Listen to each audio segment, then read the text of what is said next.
je me présente, je m'appelle Martine, je suis coach pour les belles-mères, coach en authenticité et mentor pour mes belles-mères rares. Donc aujourd'hui, j'ai envie de parler avec toi sur pourquoi est-ce que c'est si difficile la relation ex-conjointe et nouvelle conjointe. Donc en fait, c'est bien reconnu, les belles-mères et les mères de façon générale ne s'entendent pas bien. Donc, c'est sûr que dans certaines familles recomposées, les mères et les belles-mères peuvent bien s'entendre, mais en majorité, on s'entend pas. Les raisons pour lesquelles on s'entend pas, c'est tout simple, c'est que notre blueprint est très différent. Donc, notre vision est différente, nos valeurs sont différentes, notre façon d'éduquer les enfants sont différentes, et surtout aussi, c'est qu'on partage le même conjoint. Donc, des fois, l'ancienne conjointe de ton conjoint peut ne pas avoir pris la séparation et peut avoir peur que tu lui prennes ses enfants. Pourquoi la belle-mère aime pas l'ex? En fait, c'est tout simple, parce que souvent, c'est qu'elle représente l'ancienne vie de ton conjoint. Mais à un moment donné, il faut savoir départager ça. L'ancienne conjointe de ton conjoint reste la mère des enfants. Elle va toujours être présente. Que tu sois d'accord ou non, que tu veuilles ou non, elle va toujours être là. Donc là, c'est à toi de savoir si tu es confortable avec ça. Parce qu'en étant belle-mère moi-même de 4 filles, je sais que la mère va toujours être là et je respecte sa position de mère. Elle n'est plus la conjointe de mon conjoint. Par contre, elle reste toujours la mère de mes beaux-enfants. Donc, en fait, on a ça en commun. C'est qu'on partage, elle et moi, l'amour de 4 enfants qu'elle a mis au monde et mon conjoint. C'est pas toujours facile de te partager l'amour. C'est pas toujours facile d'accepter de nouvelles relations. C'est pas toujours facile d'accepter les anciennes relations. Mais ce qu'il faut comprendre, c'est que si on l'accepte pas, c'est les enfants qui vont payer le prix. Parce que, tu sais, des fois, il y a déjà une guerre entre les parents biologiques. Entre les parents biologiques, la séparation, ça se peut qu'elle ait été difficile. Ça se peut que la mère, elle ait absolument rien demandé, qu'elle ne voulait pas se séparer, qu'elle était bien dans ses pantalons, puis que c'est comme ça qu'elle voulait vivre sa vie, puis c'est correct. Donc, ça se peut qu'elle accepte pas la séparation, puis en plus de ça se peut qu'elle accepte encore moins la relation que tu as avec son ancien conjoint qu'elle voulait garder. Donc, en fait, c'est pas de savoir qui a raison, qui a tort.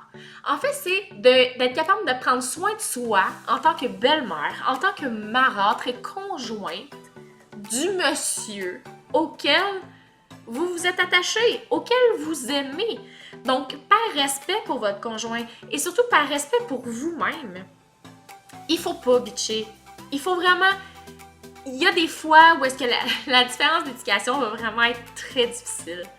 Ou est-ce que vous allez être à l'opposé une de l'autre, puis c'est correct. Il faut juste savoir s'accepter dans nos différences.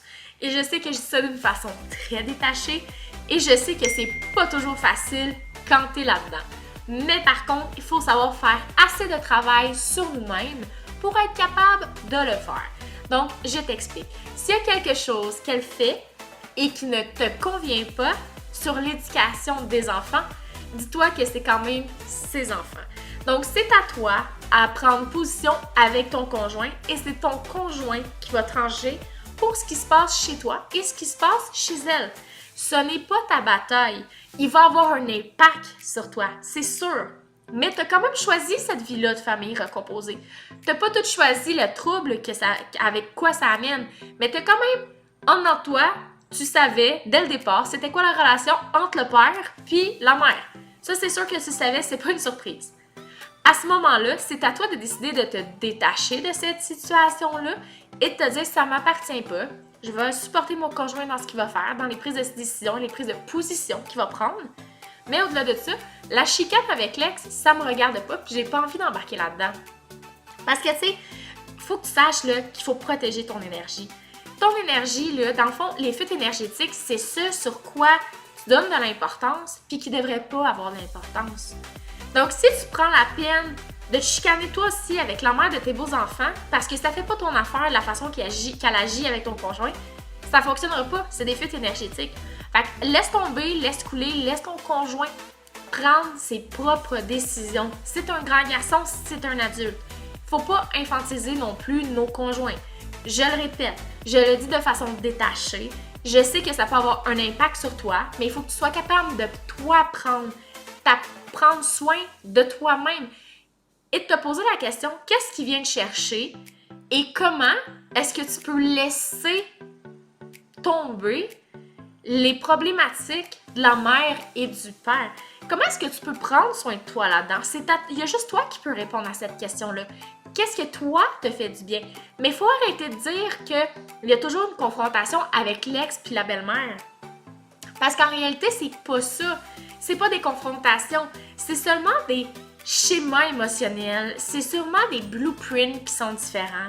C'est seulement ça, en fait. C'est des émotions qu'on n'a pas pris soin. Un coup que tu as pris soin de tes émotions, un coup que tu sais il est où ton problème, puis un coup que tu sais comment résoudre ton problème émotionnel et que tu prends 100% responsabilité de tes émotions et de ta réaction, tu vas voir, ça va super bien aller. Il faut que tu lâches prise et il faut que tu te détaches. Je sais que c'est pas facile à faire et c'est pour ça que je suis là.